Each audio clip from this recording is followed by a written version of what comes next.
जरूरत है।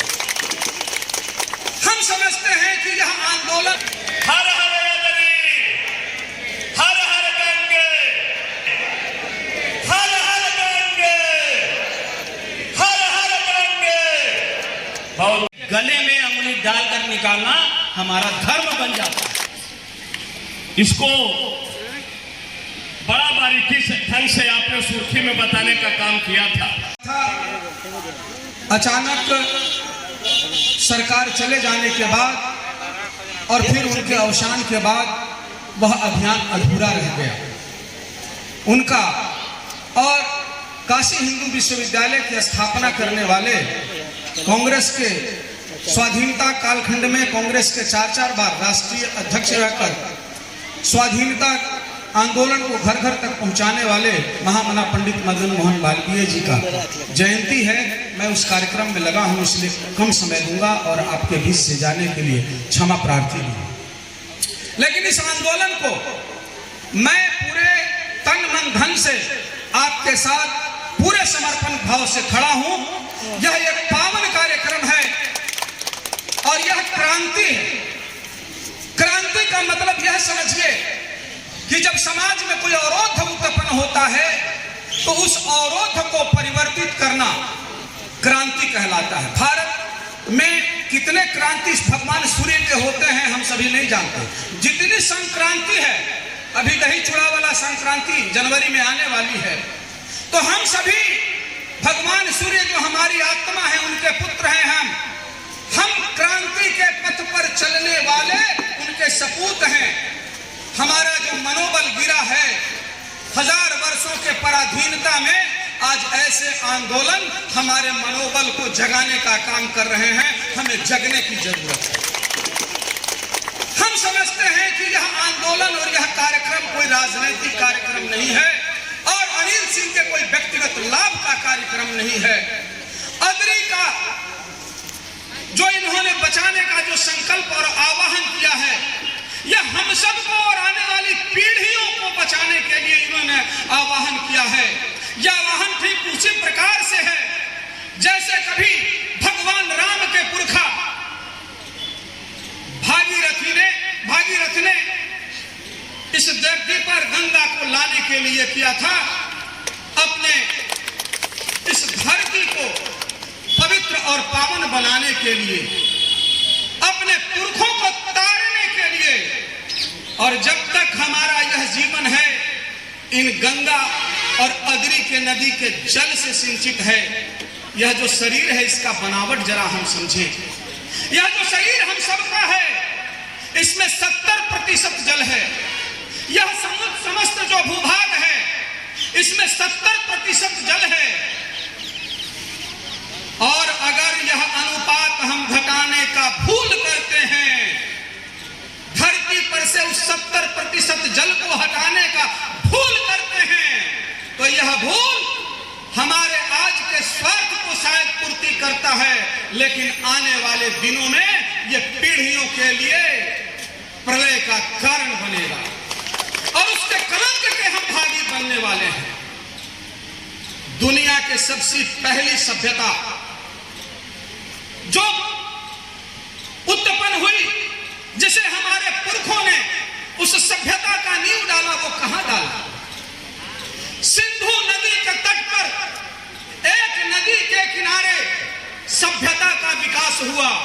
और गौर कर देखिए, दुनिया में जितने भी बड़े बड़े नगर और उद्योग भी लगे हुए हैं वो वही हैं, वही बसे हैं जहां पर नदियां हैं। यानी कि मनुष्य को जीवन जीने के लिए सबसे पहले जो जरूरत पड़ती है वो जल की जरूरत पड़ती है।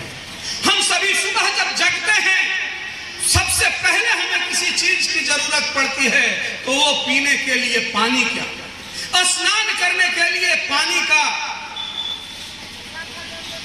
तक सीमित नहीं है।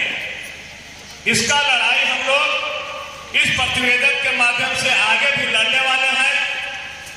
तो मैं चाहूंगा यहाँ पर अजीत बाबू जो पूरे ड्राफ्टिंग किए हैं, सुजीत बाबू, अनिल बाबू और सुनील बाबू, अभी आपको आना अति आवश्यक आवश्यक हो गया है। मैं चंदन जी से आग्रह करूंगा कि सुनील बाबू को लेकर आप आए, क्योंकि आप प्रतिवेदन में बड़ा आपकी भूमिका नहीं है। एक एक घंटा पर आपका फोन आता था कि यहाँ कहाँ है, क्या भैया इस गांव के आगे कौन गांव है। और हमारे जो अतिथि हैं माननीय रामानुज पांडे जी हैं, मास्टर साहब हैं, मैं स्वागत कर रहा हूँ पंकज पासवान जी जो जिला परिषद के पूर्व अध्यक्ष रहे हैं, बड़ा समाज सेवी हैं। आपका भी सकारात्मक रूप से बराबर इसमें योगदान रहा है, आप पूछते रहते थे। सुमन जी है, श्रीवास्तव जी, सभी अतिथि मिलकर इसका लोकार्पण करने का काम करेंगे। सुनील भैया आज सुजीत बाबू, सब लोग एक एक प्रति अपने हाथों में लेकर और इसको लोकार्पण करने का काम करेंगे।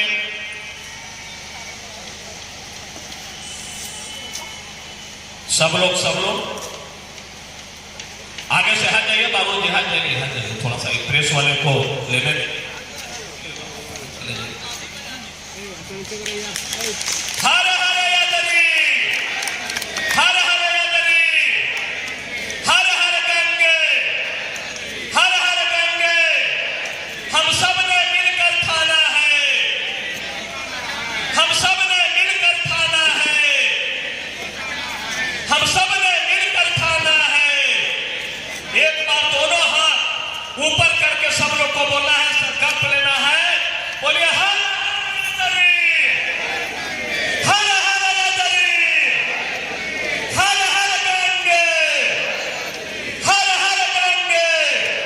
बहुत बहुत धन्यवाद।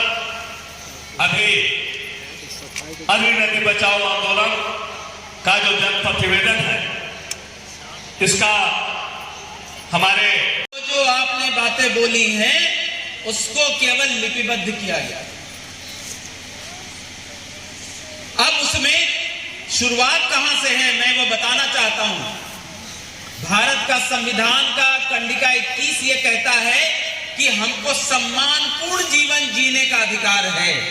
ये राज्य देता है हमको सम्मानपूर्ण जीवन जीने का अधिकार। ये राज्य की जवाबदेही है, ये हमारा फंडामेंटल राइट है। मतलब ये है कि ये कोई भी हमसे छीन नहीं सकता। इस प्रतिवेदन की शुरुआत इसी जगह से की गई है। भारत की संविधान के 21वें कंडिका से ये लिखा है कि हमारा 21वां कंडिका ये कहता है कि सम्मानपूर्ण जीवन जीने का। ऐसा नहीं है कि आपने व्यवस्था कर दी उन्हें जगह ना हवा, जहां रहे ना हवा उन्हें रहा, पखाना बारी करे लावा तो करा, तो सम्मानपूर्ण जीवन जीना नहीं। जितना हमको ये किसको कहा भारत का संविधान कह रहा है? यहाँ के नागरिकों को तो शुद्ध पेयजल। और दूसरी बात, कंडिका 47 क्या कहता है? भारत के संविधान का कंडिका 47 कहता है कि ये राज्य की जवाबदेही है कि वह मुझे साफ पानी पीने का पेयजल देगी। कुपोषण यदि है तो उसको दूर करने की व्यवस्था राज्य की जवाबदेही है, जिसको हम वोट देके चुनते हैं। वो सब सारे लोगों की ये जवाबदेही है कि वो शुद्ध पेयजल हमको दे, हमको पोषण, जो बच्चा कुपोषित हो जा रहा है उसकी व्यवस्था करें, और जो स्वास्थ्य की व्यवस्था है, शिक्षा की व्यवस्था है, वो भी राज्य करेगी। ये भारत का संविधान बोलता है। इस देश में हम पैदा हुए हैं तो ये हमारा अधिकार है, बहुत स्पष्ट है। प्रतिवेदन की शुरुआत यहां से, कहने का मतलब ये है कि पिछले जन्म का पाप हलवाई यह से तू गरीब हो गया, वो सिद्धांत नहीं है, बहुत स्पष्ट है।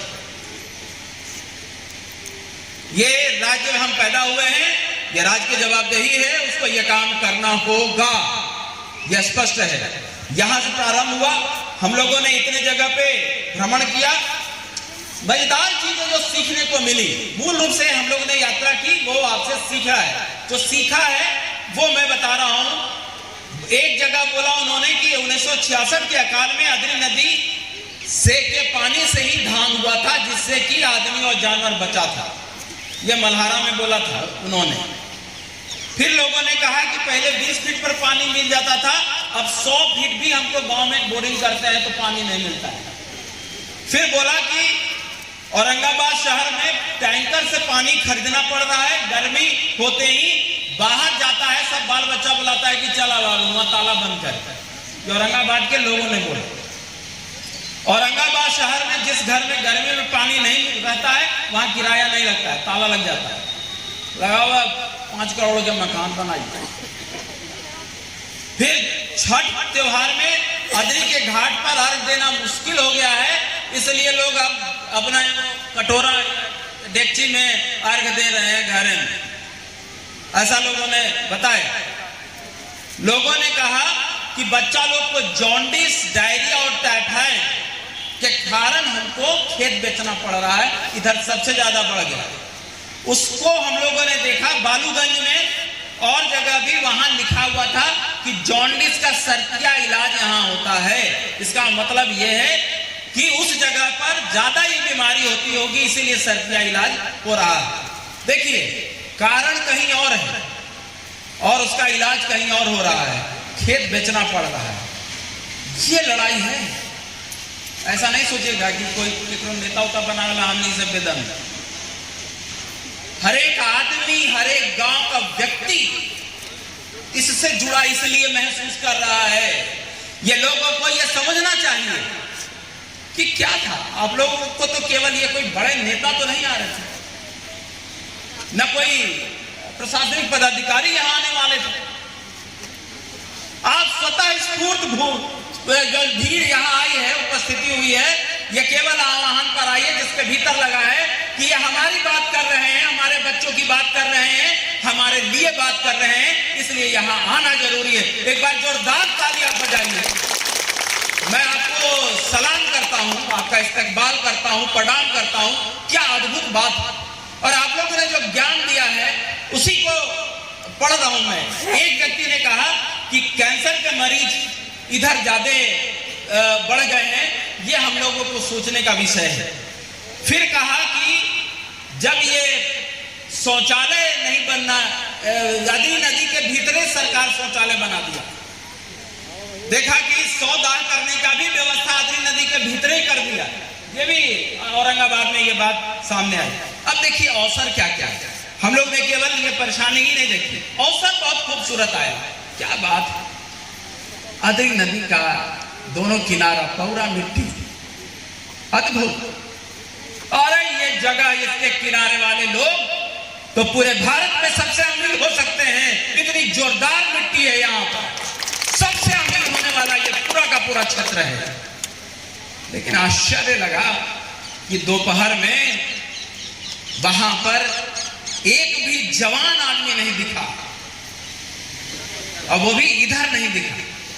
साफ था कि वो कहीं ना कहीं पलायित हो गया। केवल बुजुर्ग महिलाएं और बच्चे गांव में दिखे जब हम लोगों ने भ्रमण किया। सोचने का विषय है। झरना गांव से चपरी तक कुल 5 डैम बने हुए हैं। झरना, रामछावनी, जीवा बिघा, औरंगाबाद नगर, रतवार। इसमें केवल 2 जगह पे स्लुइस गेट लगा हुआ है, रतवार में और औरंगाबाद नगर। स्लुइस गेट का मतलब है कि यदि आप का पटवन हो गया तो आप उसको खोल दीजिए तो आगे पानी बह जाएगा। इसके गंदा होने के पीछे का बड़ा कारण क्या है कि हम लोगों ने इसको प्रवाहित नहीं रखा। उसकी व्यवस्था है प्रवाहित होने से निरंतरता। जो नदी रुक गई तो नाला बन जाएगा, जो शेर रुक गया वो शिकार उसका हो जाएगा, शेर का। इसलिए जरूरी है कि नदी बहते रहे। अदरी नदी से पटवन के लिए सभी गांव के पास करहा बना हुआ नजर आया। सब जगह कच्चा करहा था, पक्का करहा था, लेकिन सब मुंदा गया है मट्टी से। और लोगों ने कहा कि यदि ये करहा साफ करवा दिया जाए तो शायद कृषि पदाधिकारी आए हुए हैं, मुझे जानकारी मिली, उनके लिए भी महत्वपूर्ण है कि यदि करहा, ये गांव के लोगों ने कहा, मुझे मेरा ज्ञान नहीं है, इस टीम में गए थे, उन लोगों को इतना ज्ञान है। जिसकी लड़ाई उसकी अगुवाई। यदि लड़ाई आपकी है तो अगुवाई आपकी है। अगुवाई हमारी नहीं हो सकती या किसी और की नहीं हो सकती। तो आपने जो बताया, जो आपने ज्ञान दिया कि यदि करहा बना हुआ है उसकी सफाई हो जाए तो हमारा रबी में भी पटवन हो जाएगा। लोगों ने कहा कि रबी का पटवन बहुत मुश्किल हो रहा है, केवल धान का पटवन हो जा रहा है। कोयल नहर अदरी नदी के ऊपर से जीवा बीघा के पास से गुजर रहा है, जिससे अदरी नदी में पानी का प्रवाह यदि सुनिश्चित कर लेते हैं तो हमारा निरंतरता नदी में सुनिश्चित होगी और आगे पटवन भी हो जाएगा। ये एक लोगों ने सुझाव दिया। कुटकुट डैम का जुड़ाव के लिए भी और हरियाई के लिए भी लोगों ने ये बात बोली कि वहां पर भी हम लोगों को काम करने की जरूरत है। उसके लिए भी झारखंड के से हम लोगों को जाके मुख्यमंत्री से मिलना होगा झारखंड के, वो भी हम लोग को करने का सलाह दिया लोगों ने। ये हम बात अपनी नहीं करें, लोगों ने जो सलाह दिया हम उसकी बात बोले। फिर उसी तरीके से सोन नदी का नहर जो है रामपुर के पास मिलता है, लेकिन उसका कोई लिंक उसके साथ जुड़ा हुआ नहीं। यदि वो जुड़ जाता है तो हमारा उसमें भी निरंतरता आ जाएगी। अदरी नदी के किनारे पौरा मिट्टी है, लोगों 50 किलोमीटर का पौरा मिट्टी का बेल्ट है। लोगों ने कहा कि यहाँ पर सब्जी का उत्पादन बहुत अच्छा होता है, यदि इसका बाजार सुनिश्चित मिल जाता है तो हम लोग को ज्यादा से ज्यादा उपज पे मूल्य मिल जाएगा तो हम लोग संपन्न हो जाएंगे। ये बात उन्होंने बोला। फिर अदरी नदी और बटाने नदी में 12 महीने यदि पानी मिल जाता है तो 40 फीट तपती दोपहर में भी पानी आ सकता है, ऐसा लोगों ने कहा है। फिर लोगों ने कहा कि यदि आप अदरी नदी से लेके उद्गम से लेके और अंतिम जगह तक 6 लाख हम लोग पेड़ लगाने का टारगेट रखें और खासकर आंवला का पेड़ लगाने का टारगेट रखें तो हमारा जितना भी अगल बगल का नदी है, पानी है, वो रुक जाएगा, कटाव रुक जाएगा। ये फिर मैं कह रहा हूँ, ये आपका ज्ञान है, हमने केवल लिखा है। चुनौतियां क्या है? औरंगाबाद शहर में गर्मी में पानी नहीं रहता है, कुपोषित बच्चों की संख्या लगातार मैंने देखी। ओह, कहां जाएगा वो? सारे बच्चों को स्कीबीज हुआ है। आप देखिएगा बाल जो है वो कई बाल है, पेट ऐसे निकला हुआ है, पैर सूखे हैं। भारी संख्या में इस तरीके से लोग थे, बच्चे थे। तो ये कहने का मतलब ये है कि ये जवाबदेही राज्य की है कि इसको कैसे हम ठीक करें। मैं आपको बताऊं कि यदि बच्चे कुपोषित हैं तो उनमें उत्पादन क्षमता मतलब पैसा कमाने का जो रहता है मामला वो बढ़ जाता है।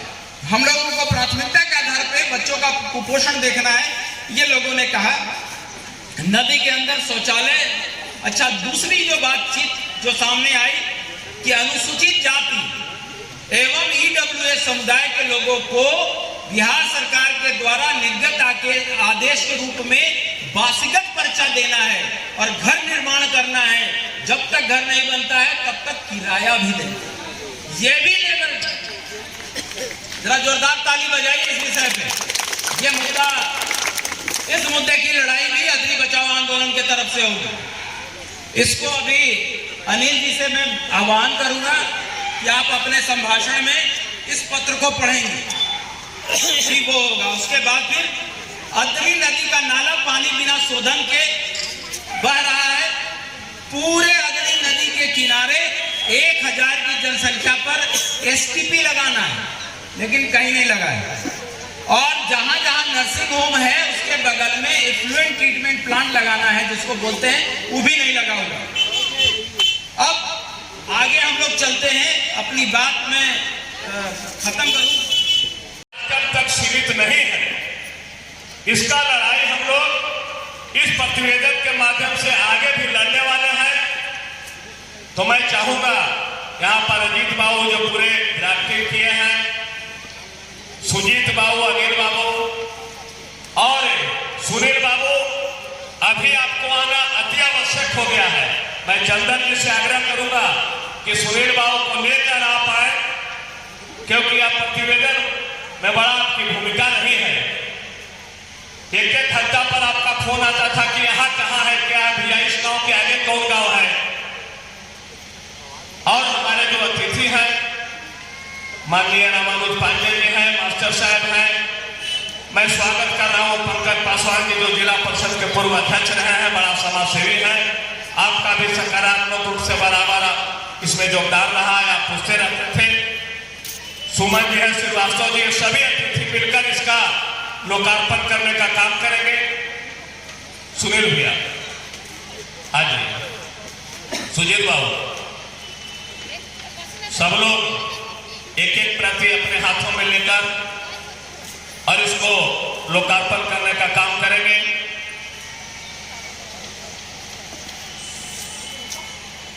सब लोग आगे से हाथ जाइए, बाबू जी हाथ जाइए, थोड़ा सा प्रेस वाले को लेने दें। हर हर यादरी, हर हर यादरी, हर हर गंगे, हर हर गंगे। हम सब ने मिलकर थाना है, हम सब ने मिलकर थाना है, हम सब ने मिलकर थाना है। एक बार दोनों हाथ ऊपर करके सब लोग को बोलना है, संकल्प लेना है। बोलिए हर